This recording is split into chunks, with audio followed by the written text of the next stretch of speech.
سلام دوستان عزیز، برادرای قدردان. این کار که ما هم به طرف ایستاده نمیتونیم. الحمدلله که کسی که مسلمانای خونی مسلمانیش جوش میزنه، کسی که تاجیک خونی تاجیکیش جوش میزنه و فقط التماس او خیلی آدم فقط به خوبی میفهمونیم. این خیلی نکنیم برادرها که با چی میشون نامی خمون بد میشون. فقط به خوبی بقپین، به خوبی. این خیلی کارو فقط به خوبی با آدم و آدمگری با مسلمانی بفهمونین. چه برادرها که اگر این خیلی شوکو بعد میگن این خیلی مقصد چه بفهمونم رنگی تروریستا ما باید نباشیم. ما الحمدلله مسلمان آدم وریم بفهمونیم. وایرم ان شاء الله که میفهمه.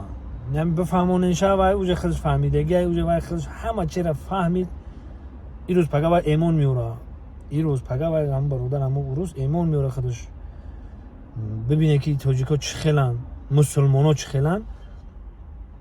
این پیغمبر خدا هم خیلی کدگی بود. پیغمبر خدا هم خیلی رفتار میکرد که همه دشمنش ایمان میوردن. کشتنی اومده بودنش میدونی پیغمبر محمد صلی الله علیه و سلم کشتنی اومدن.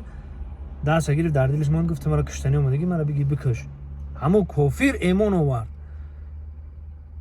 انا که ببینین ما باید چیکار کنیم؟ هم خیلی رفتار کنیم که همو خودش ایمان بیاره.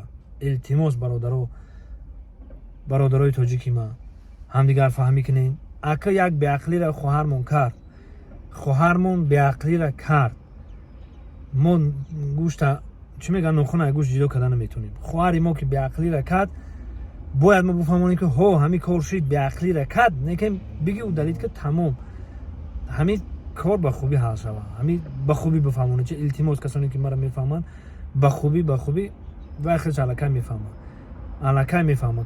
التماس دام کار به گندگی نشو برادرو.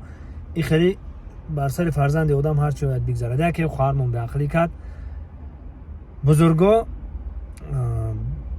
ببخشن. باید آدمایی که زورن باید ببخشن. آدمایی که میگن همه خورده خطا میکنن بزرگا میبخشن. برای همین خطای خواهرمون رو میبخشیم.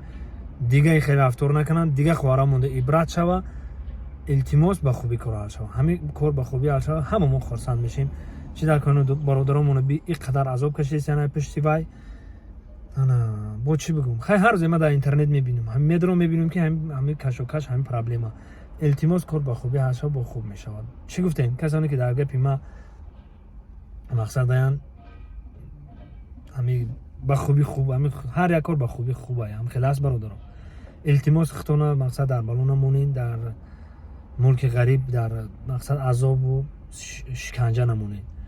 به خوبی بفهمونین. فقط جوانای عزیز مرا که گوش کرده ایسته باشین جوانو خونتان جوش میزنه. التماس دست راست تکی برداشتی به دست چپت بقب نزنین که این کار بزیبه. باقی سربلند خونه بود باشید. خداوند یارو مددگارتون. انا دوستان عزیز با کل هموطنان و غریبانی در شهر مسکو بوده با شما توصیه میتونم شرکت محیدین مرامدین رقمشون واتساپ دارن مرامت زنگ بزنین. آفیسشون در مترو ودنی استادیوم است. آفیسشون مرامت کنین برادرها. البته ماشین‌های نو و زمانوی در خدمت شما است. مرامت تنها شما زنگ زدن برای گذشتن سرحد در خدمت شما شرکت محیدین.